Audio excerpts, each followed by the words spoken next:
Sally was a little girl who lived by the sea. Every day, Sally would walk along the shore and watch the sailboats. "Oh my," said Sally, "some day I'll sail a boat of my own, and I'll head off to sea." Well, little girls grow up, and one fine day, Sally finally decided today is the day.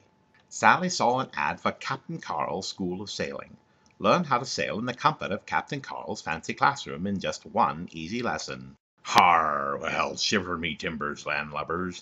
Welcome to Captain Carl's School of Sailing. Let's start a-learnin'.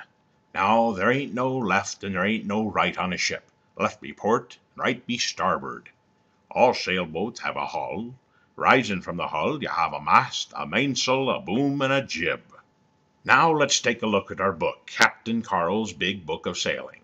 Everything you need to know about sailing is in this book. We'll look at navigation charts, weather patterns, how to tack into the wind, and even learn some sea chanties like this one. Farewell and adieu to you fair Spanish ladies. Farewell and adieu to you ladies of Spain. For we've received orders to sail back to Boston, and so nevermore shall we see you again. Well, Sally passed the class with flying colors and was certified as seaworthy by Captain Carl himself. And so Sally, now a certified sailor, looked out on her new sailboat. Sally put all of her training into practice. She weighed the anchor, cast the lines, leaned her into the winds, and set sail. "Let's see," said Sally. "Left be port, right be starboard. Sailing is easy." All of Sally's dreams had come true, and after taking only one class in a classroom and reading a book. But suddenly the weather changed. Sally's boat was being tossed about. "Sailing is hard," said Sally. "Farewell and adieu to you fair Spanish ladies." So, what went wrong? Something just doesn't seem right about learning how to sail in one classroom lesson without even getting into a real boat. Robert Gagne helped lay out 3 domains for learning: the cognitive domain, what we know; the psychomotor domain, what we physically do; and the affective domain, what we feel. Now, each domain consists of hierarchical levels of complexity, which are defined through taxonomies. Let's see if we can make more sense of this by taking a closer look at the taxonomy of the cognitive domain. At the lowest or simplest level is knowledge. What can you memorize or recite? The taxonomy then builds in complexity through comprehension, application, analysis, synthesis, and finally evaluation. Each level builds upon the foundation of the layers below. Let's see how we can apply this to sailing. Take the learning objective, list the common knots used on a ship. This is just a list you can memorize, so it lives at the knowledge level. Next, explain when each key knot is used on a ship. Now, this is more than just listing. This requires understanding their use. This lives at the comprehension level. Okay, fasten the mainsail using a slip loop coupled with a secure underturn. Now you're actually applying a knot to perform a useful function. This is application. Notice how these are building in complexity as you climb the taxonomy. Let's try another set of objectives.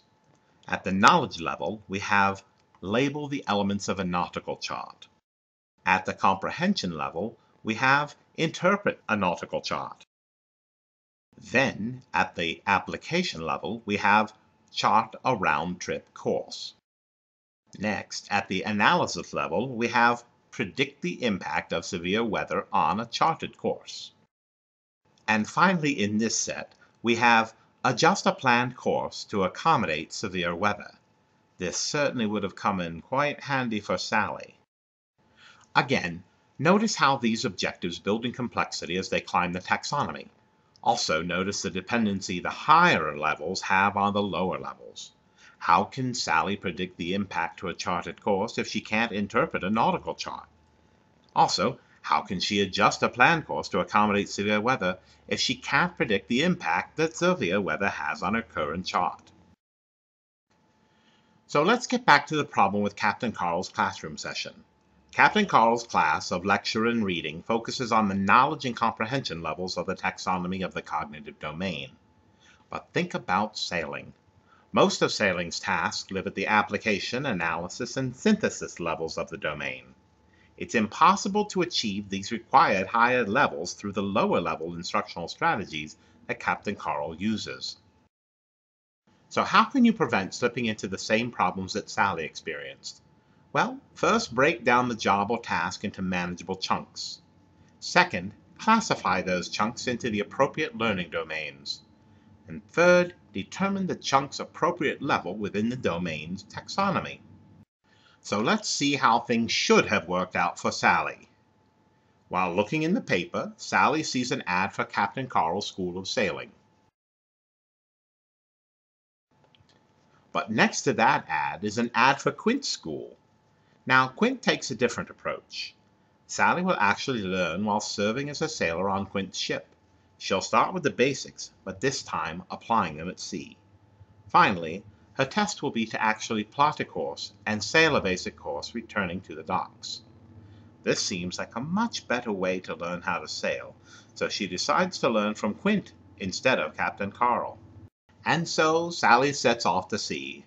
Yes, sailing is hard, but thanks to Sally's understanding of the cognitive domain's taxonomy, it's nothing she can't handle. Farewell and adieu to you fair Spanish ladies.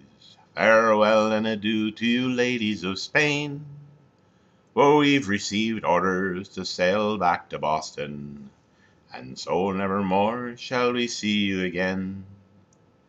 Now let every man toss up a full bumper, and let every man toss up a full glass, and we'll drink and be jolly and drown melancholy, saying here's a good health to each true-hearted lass.